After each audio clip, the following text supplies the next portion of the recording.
Inspire and Inspire podcast. I'm your host, Lauren Monique, and in this episode, I'm thrilled because I have a guest on the episode, and we are going to be talking about sales psychology, specifically little triggers and hacks that you can bring in to your messaging to make selling so much easier. And you won't have to have that feeling of, oh my gosh, what if people don't buy? Or I only got sold 2 spots in my program. What do I do now? I really wanted to invite someone special on the podcast to really help you with the psychology behind sales, because I think her perspective is so interesting and intriguing. And I think we'll learn a lot today. So welcome to Kieva Hranchuk. Thanks for coming on the podcast. Thanks for having me. I'm excited to be here. And really, I should say Dr. Kieva Hranchuk, shouldn't I? Well, if you want to be fancy. Nice. So how about if you could get started and just let us know a little bit about who you help and what you do? Sure. So I help entrepreneurs who basically sell anything, sell it better and more effectively. So I have a PhD in applied behavior analysis. So I'm a doctoral level behavior analyst, and I've spent my entire career just doing positive behavior change for people. I've actually spent most of my career working with children on the autism spectrum, but I've worked with children with other disabilities as well. I'm also a certified teacher. So I'm really interested in knowing how to effectively improve strategies so that it's easier on the person giving the strategy and also feels better for the person receiving the strategy. So I like to incorporate both behavior science, sales psychology, and buyer psychology into my methodology. And my goal is to help entrepreneurs sell more effectively in a way that their buyer never feels like they're being pushed. I love that. And I think a lot of you listening might relate to Kieva because you maybe were a teacher in the past, or you might have children of your own or things like that. I know a lot of people listening are previous teachers, social workers, or parents. So I'm sure that a lot of you can relate to what Kieva is saying. I'm so curious, though, how did you make the transition from working with kids with autism to sales psychology? How did you get into that? Such a good question. So the more I started just becoming more familiar with business and entrepreneurship and sort of reading content in the make money online space, I just started to see a lot of parallels between doing therapy with children, parents would relate to this too, and trying to sell something, right? So when we break it down, it really falls into that 3-term contingency of A, antecedents, B, behavior, and C, consequence. So when you sit down to do therapy with a child, you have your goal, right? You're trying to motivate them.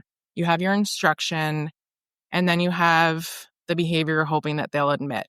And essentially, you are trying to sell them this transformation, right? If you'll just learn your letters, or you'll just learn your numbers, or you'll just learn how to clap, you'll get this benefit and your quality of life will improve, right? So I'm sure parents can relate to that and trying to get your kids to eat your broccoli or clean your room. Or brush your dang teeth. Oh my gosh, that is the ongoing battle in my life. Brush your teeth. Yes. I hate nighttime routine. Yeah. So I just realized that it kind of all boils down to effective selling. And that's sort of when I really fell in love with selling. But I loved selling from this psychological perspective because buying is behavior, right? So selling is best perceived as psychology. Mm-hmm. So I think that without knowing the psychology behind why people buy, it's really hard to know if what you're doing is going to work. It's really hard to replicate that again in the future if you don't know why it worked.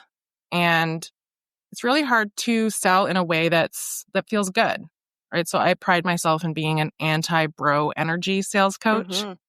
And I think the best way to do that is to use psych-infused strategies that you can embed in your content and in your process ahead of time so that selling really feels natural. Yeah, I love that. I'm definitely anti-bro marketing over here. I'm totally with you on that. And I can absolutely see the parallels in when I was teaching, especially when I was teaching and working with like high risk youth. And then in my work, like as a mom, and then in my work now, there's definitely a lot of parallels, which really surprised me actually when I kind of came from the education background into business, how much actually transfers over. So I love that you made that connection because I think a lot of you could really relate to that listening. So I wanted to get into with you. We were talking about hacks that can really make your sales easier. And the thing that I loved about what you said is it's the sale before the pitch, the sale before the pitch. And just so that we're all on the same page, what I mean pitch is sometimes people kind of get confused on or mixed up on when I say like, what's an offer? When's your pitch? Things like that. So what I always encourage people to do is to have some sort of launch mechanism, sales mechanism, where you have a way of sharing value and then having a way to actually share your offer at the end, share the thing that you can help people with, right? And so when we're thinking about our pitch, sometimes people leave selling until the end and then get all stressed about it and then feel uncomfortable about selling. But what you're saying is before we even pitch our programs, there are things that we can do to improve our chances of making the sale or to actually help people come along the buying journey without feeling pushed. Exactly. Like you're totally right. When people leave it all to the end, their energy changes too, right? Because they feel nervous. They feel like, how are people going to react to the fact that I'm now selling to them? But when you weave it throughout, it's much easier to keep your same level of energy and to really show up confidently in your offer. And yeah, most entrepreneurs think the sale happens during the pitch, right? But if you're setting the right behavioral conditions before you sell, the pitch simply confirms what the buyer had already decided, which was that they were interested in what you had to offer. Yeah, absolutely. And before we get into these 5 hacks, because I'm really interested in learning them as well, is that I wanted to just kind of clarify or kind of shift if you're the kind of person who is maybe like what I used to feel and you feel bad selling.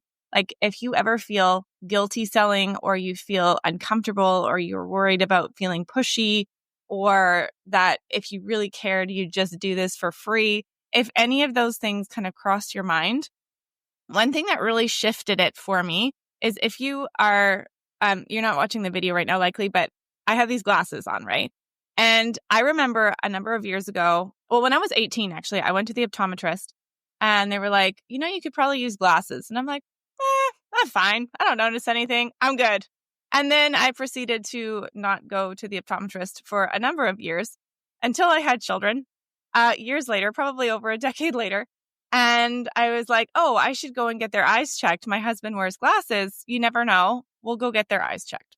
So we're sitting in the office. I'm trying to stop my child from like breaking the glasses as they run around in the office. I'm like trying to hold it, like relax, chill out with my children. And then I'm talking to the optometrist and they were like, oh, do you want to book an appointment too? We have some space. And I was like, I guess I probably should. I'm like, 32 at this point or something. I'm like, okay, I probably should. So I'll go in and they tested my eyesight. And again, the optometrist was like, well, you could probably use reading glasses. And I was like, yeah, okay, whatever. I moved along. I want to get my kids out of here before they break the store. I have 2 little boys. And I started talking to the salesperson afterwards. So not the optometrist, but the person who actually runs the store who sells the glasses. And she was like, oh, you have 2 little boys. That's so nice, blah, blah, blah. Oh, and it looks like you could use some reading glasses. And I'm like, whatever. And then she said, oh, well, have you ever thought of anti-fatigue glasses? And I was like, what's anti-fatigue glasses? She's like, do you ever feel tired? I'm like, well, yeah, but I thought it was my children. And she was like, yeah, I totally understand that. But did you know that your glasses can actually be contributing to your fatigue? And I was like, no, your lack of glasses. And she said, because of the way your eyes work is when you see from a distance, you can see very clearly. But as soon as you look down, you need to focus your eyes. And so that will make your eyes tired throughout the day because they're always having to adjust because they're struggling to focus a little bit when you're reading. So if you want, you can try anti-fatigue glasses, anti-fatigue lenses, which are basically when I look straight on, I don't have anything magnified, but when I look down, there's a slight prescription. And I was like, okay, sure. Anything that will give me more energy, sold. So we tried those out. I got these really cute glasses and I put them on and I liked them and I started reading. And I have to tell you, it changed my life having glasses. Like, truly changed my life. Like, I have so much more energy. I never noticed my eyes even hurt. And now I never want, like, I have like the blue lens. Like, I feel so much better working. I feel so much better reading. My eyes don't hurt at the end of the day. And I truly did have more energy when I wore these glasses. And that's when I was like, oh Wow. my gosh, selling is serving. Like, if she had not sold to me and understood my problem, AKA that I want as much energy as possible, I never would have bought the glasses. So I just wanted to encourage you before we go into these sales strategies with Dr. Kieva, that selling is serving and it can really help your people when you go to sell. Yeah, they say that the way you feel about selling is the way that you've been sold to in the past. So I love that story because it really gives the perspective of how your opinion changed because you actually needed that person to sell to you to improve your life. Yes. And so it's something I've struggled with as well because, I have spent my whole life serving in a helping profession and I do care about people and I want to help them. And so when I tell people, oh, I'm in sales now, it's like, why would you go get your PhD in behavior analysis and do therapy with children and now you're in sales? And it's because I got tired of seeing heart-led entrepreneurs trying to just, make a little bit more money for their family with trying to sell something that actually helps people, but not having the skills to do that. And so when I realized that I sort of had the tools to help them because it's all about behavior change, I felt really passionate about also serving this population of entrepreneurs. Oh, I love that. And what a good question to even ask yourself too is to think about, like, how have I been sold to in the past and how is it affecting my perception of sales? Because some people are totally fine with it and some people aren't. And that's such a great point of how you've been sold to in the past. Yeah, because we are largely products of our environment. Yeah. And so, if we've had a whole bunch of experience with people that are like sleazy used car salesmen, that's how we think about sales. But if we've had a lot of people help us and improve our lives, we might feel better about sales. Oh, so good. Oh, I love that. Yeah. So I think that's a perfect segue into some of your hacks that you wanted to share with us. So what's the first hack that we can think about if we want to be able to sell better before the pitch? Okay, so the first hack that I want to talk about today is called identity priming. So this is the fact that we need to speak to who our buyers becoming, not just what they're buying, right? So I recently read Veronica Romney's book called Identity Marketing. So I would highly recommend that. It's a great read.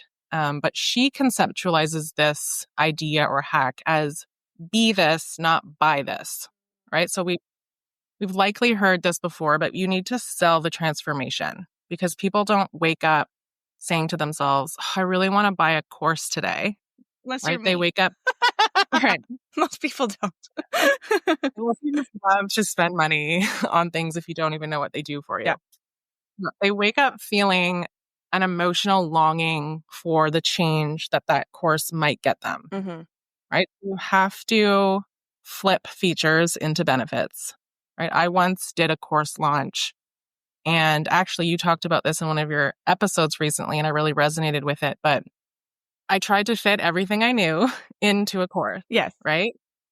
And I went to school for 10 years learning about There is human no way that you can fit 10 years of expertise Right. into a 3-month program. Yeah, totally. And I was going to go on this launch, on this webinar, and I was going to brag about everything that was in this course. And I just talked and talked and talked about the features. I did not focus on benefits. And guess how much money I made? Oh, I'm so curious. $0. Yes, we have all been there. 100%. Yeah. That was my first ever, masterclass that I ran in this space. But I learned a lot from that. Yeah. So people act in ways that align with their identity. So you can also describe this as people don't buy products, they buy feelings. Yeah. Right? People don't buy a purse, they buy luxury. People don't sell things just to get money. They want time freedom, time to travel, time to be with their family. So my tip here is to frame your messaging around who your buyer likely believes they are or who they want to become. So that your product aligns with that transformation. Oh, I love that. Because I think a lot about who my person is and really empathizing and understanding them and really getting them at a very, very deep level. But I think as much about what identity they want to espouse or where they want to go with their identity. So I think that's a really great distinction. Yeah, sometimes people think that selling the transformation is just focusing on the outcome of the course. But if you actually talk about who they become, it takes it another step further. I love that. Oh, that's so good. I'm definitely going to take that into consideration and think about how I'm sharing that, and with my students too. Okay, what's hack number 2? Okay, so hack number 2 is leveraging conditioning. Okay, I'm sure that if you've taken like a Psych 101 course, you can think back to Ivan Pavlov and his experiments with his dogs, right? With the salivation. So things, unless they're primary reinforcers, which is like food, sex, shelter, love, they're ultimately neutral until we have some kind of experience with them in life, and then they become conditioned as either positive or negative to us. So as an entrepreneur, I want you to think about this and how you can build trust through repetition and reinforcement. Okay, so every single interaction that a lead has with you will shape how they think of you, how they feel when they see your face, when they hear your voice, when they watch your content. And so we need to choose to design our environment for psychological safety and predictability and ultimately positive buying decisions, right? And so the flip side of that is that one negative interaction can undo 1,000 positive ones, unfortunately. And so if you have a negative interaction with someone or you behave in a way that breaks their trust, that can essentially never be undone in the business world, especially online entrepreneurship, because the buyer has no reason to repair that with you because they have so many other options out there. So you have to be cognizant of the fact that every interaction you're having with someone, every messaging you're giving out there, every time you show up, your energy level, that's going to affect how that person becomes conditioned to you. Right? We talk a lot about conditioning in the business world as like unconditioning what society has done to us so that we feel afraid to show up who we are. But conditioning can be used in a positive way as well. If we're conditioning our buyer to fall in love with us and want what we have to offer. Wow. So what is one, like, say you're going to go post on Instagram or you're going to write an email to your email list. What's one kind of idea that we can keep in mind if we want to create more of that safety that you were talking about, like a sense of safety around us? Because I love that point around, because really the thing about selling and buying a program is that it's a risk, right? And it kind of disrupts your sense of safety because you're known, even if it's uncomfortable, is known to you. And anything you go to buy is in the unknown and it can feel unsafe, like in our brains, right? And so what can we do to create more of a sense of safety as people get to know us? Sure, that's a great question. And all of these hacks will kind of go together. So, when you're talking about the identity they want to become, they think about that. The fifth thing I'm going to talk about is social proof. And that's definitely something that you can do to ensure safety and showing, because we look to others to see, what can happen for us. And so if you're showing that you've gotten results for other people, that can help with safety. But just things like creating consistency across every touch point that they have with you, it creates this pairing procedure that's pretty subconscious in the buyer. But this is things like using familiar language, your brand colors, right? In your content, your layout structures, your trust signals, like the testimonials, the guarantees, showing up consistently and not ghosting. These all build subconscious like safety or recognition signals. Oh my gosh, I love that. That is so good because I have to say, like, I'm okay with we're sharing testimonials now. But when I was in the teacher space, the teacher mentor space, it felt very salesy. Like it felt like, or that I was showing off, or really honestly, it felt salesy and I was wary of sharing stories. And now I like to share stories in a way of like celebrating my clients and showing what they've been able to do and celebrating their wins and things like that. But I really struggled with it at first. And if you're listening, you might feel that way too, about sharing testimonials can feel salesy. But I love that shift of saying, no, it actually increases a feeling of safety and trust with you. Yeah. And I would say that's why you have to be passionate about what you sell. Right? You have to be proud to show these testimonials because you're proud of the result that you got for that person. Like if you're selling something that you don't believe in, you haven't actually seen it work for people, it's going to be really hard to get that trust Mm-hmm. for your testimonials. Oh, I Mhm. love that. That's so good. What a great reframe. I love it.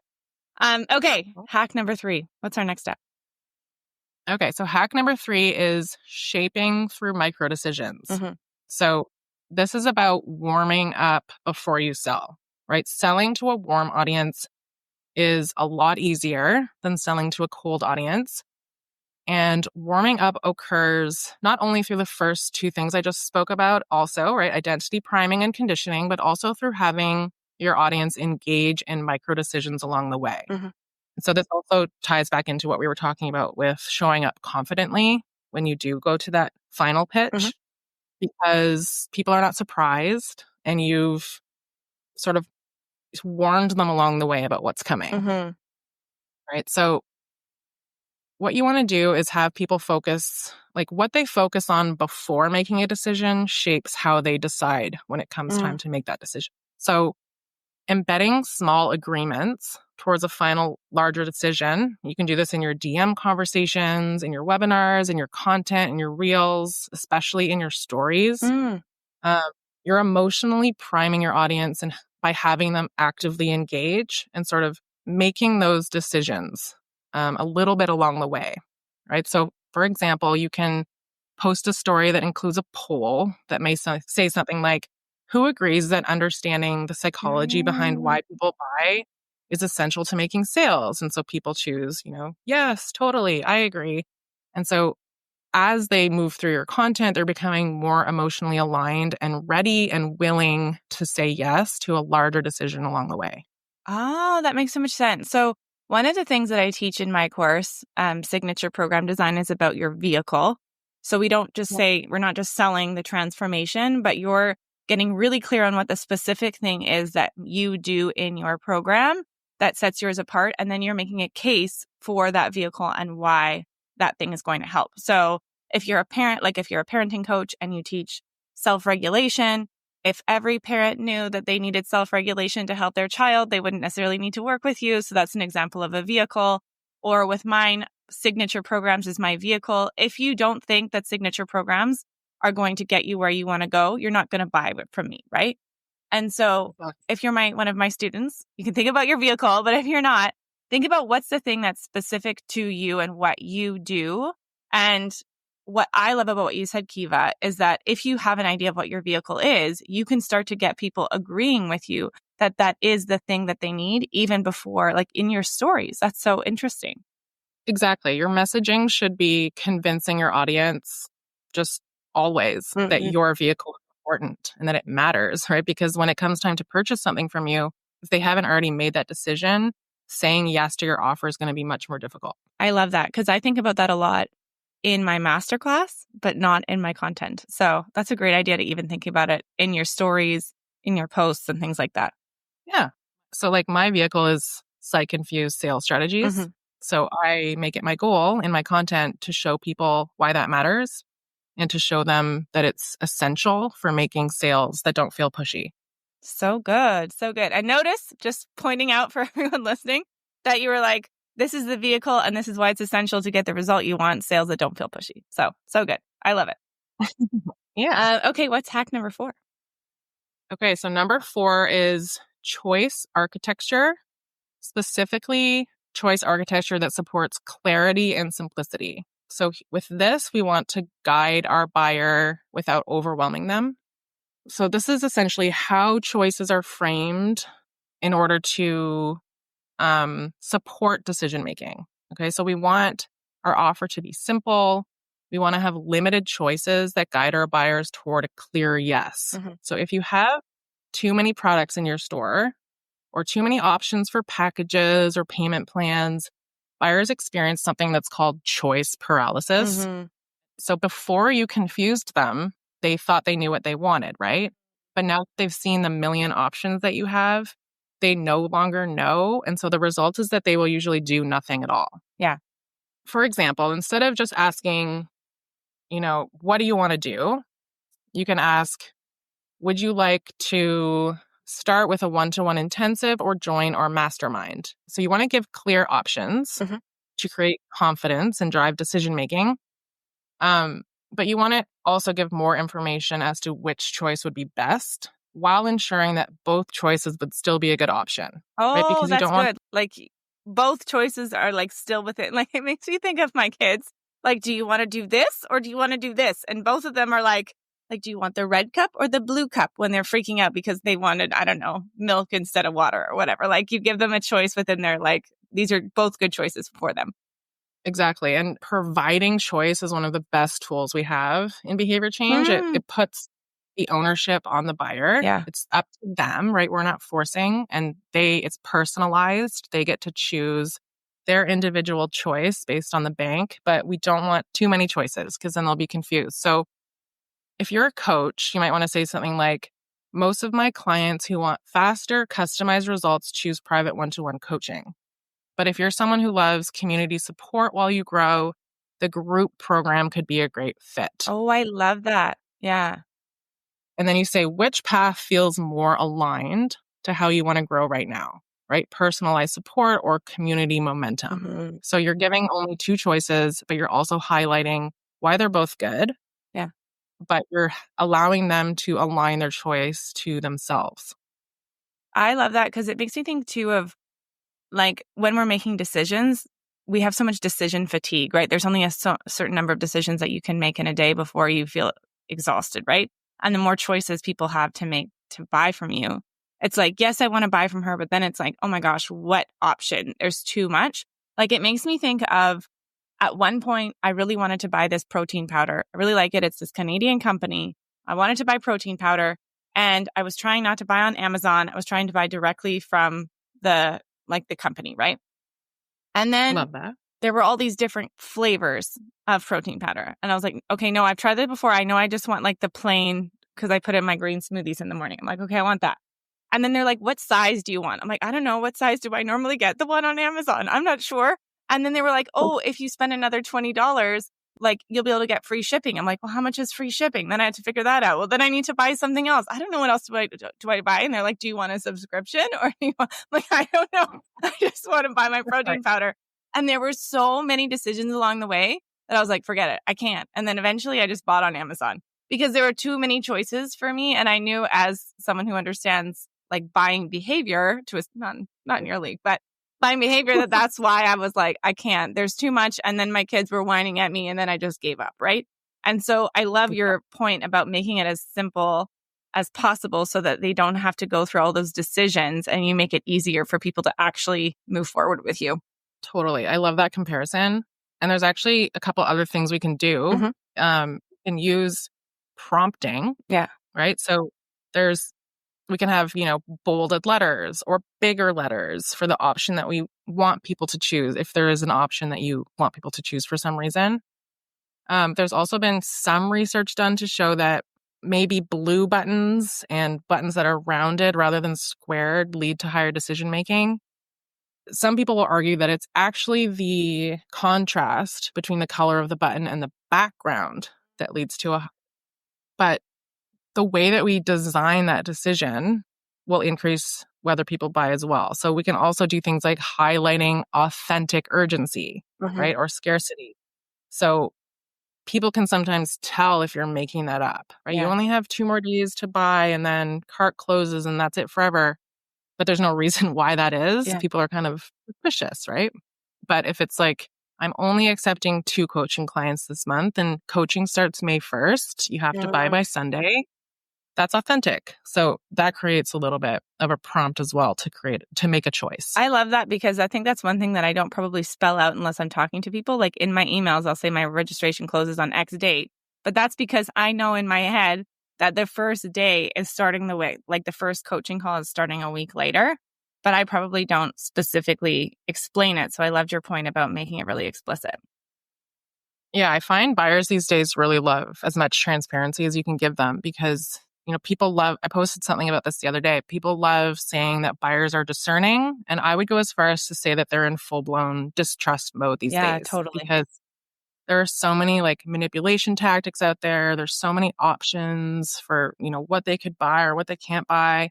And so they are looking again for those signals of trust. And so if you're just explaining to them why the cart is closing and it's not just like a manipulation tactic, a lot of people appreciate that. I love that. Okay, I have to ask you one question on this before we share our last hack. Okay. So now in mine, when I'm thinking about all my options, I'm thinking maybe it's confusing. So I have American buyers and I have Canadian buyers, and Kieva and I are both Canadian. So now I'm thinking, is it confusing that I have two different payment options and then I have an American option and a Canadian option? I don't list a Canadian dollar option, but then it's like another decision on top of it. It's like if you want to go for the Canadian price point. Do you think that's too many choices? So I've actually thought about this because I would love to have that as well, right? Just reinforcing a Canadian buyer and not wanting to pay that American dollar difference. Yeah. I would say it's okay as long as you really clearly have labeled what option is for who, right? So if you have like a bolded sentence, maybe it's larger and it says, if you are an American citizen, choose this option. If you're a Canadian, choose this option. I don't know if you have a way to sort of track IP addresses so that you could send one sales page that has just the one American option to American buyers and, one Canadian option to Canadian buyers. That would be even better. Yeah. Because I would say, yes, you do run the risk of there being too many choices and it being a little bit confusing. But as long as you're guiding the buyer through that decision-making process with prompts that make the decision clear, it shouldn't be a problem. That's so good. Like I might just have like one Canadian sales page and one American sales page as opposed to having different, you know what I mean? With your emails. That would be more simple. Yeah. Oh, that's so good. I love it. Okay, what's hack number 5? You kind of teased it earlier. We did. Okay, so number 5 is called social proof seeding. So we don't want to just tell, but we also want to show. Right? Because anybody could get online and say, I can do this, I can achieve this, this is what I've done. But if you don't have real social proof, we don't know if that's true or not. So people follow observed success, right? So social seeding leverages observational learning and conformity bias, both of which are deeply rooted in how human behavior evolves and spreads. So we want to naturally weave in client wins, testimonials, and success snapshots into our content before pitching. So for example, we might want to say, in our last round, Sarah hit her first 10K month after applying this method, and she's just getting started. And then you want to have an actual screenshot or a picture of the client, but something that actually shows, okay, this is real. It's not just something that the person wrote and we can't track that back to a real buyer. So why this works is because it reduces uncertainty, right? So when people are unsure about a decision, they instinctively look for external cues that might validate the choice that they're making. Again, it's conditioned reinforcement. So it's stories as signals for trust, right? The more you have proof that what you're doing is working, the more we're pairing that sort of positive outcome with you as a seller.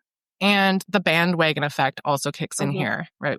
Also known as FOMO, right? We have an innate human desire to belong. So if it feels like everyone else is getting these results, but me, that might sort of tap into that emotion to also want that result. And the last thing I'll say is it just also ties back into the identity marketing, right? When you seed testimonials, buyers start to see themselves in others. When you're maybe future pacing and you're saying, this could be you, we start to imagine ourselves also having that transformation. And that's really important in that buying decision. Oh, I love that. Yeah, that is so, so good. And if you're listening and you've already got a program and you already have results, definitely put your testimonials in. If you are thinking about creating your program and that's why you're listening and you're like, oh, but I don't have testimonials yet. I've heard some of my mentors were like, just go out and get them. And I was like, if I knew how, I would. So quick tip for you is if you don't have testimonials yet, first, you can take your testimonials from one-on-one. And that can be the first example because you're still using the same kind of process and ways that you help people one-on-one that you did, that you're going to use in your group. If you have not worked with anyone one-on-one, you can literally help people for free in exchange for testimonials. You can do a beta round that's free or paid. I always recommend paid to my students, but it's a lower price. So say your program is going to be $1,000, maybe it's a $500 beta round, and you do it so that you can build it. And there's a whole process that I teach to make the most of a beta round. But when you have a beta, then you can get all of your testimonials, and then that can go to your future launches. So just before your brain goes, that's awesome, Kieva, but I don't have any testimonials, I wanted to give you some ways that you can get them so that you can get started, because that will make such a big difference for you as you grow your program. I love those suggestions. I also have even suggested that people could use compliments that they receive in their DM.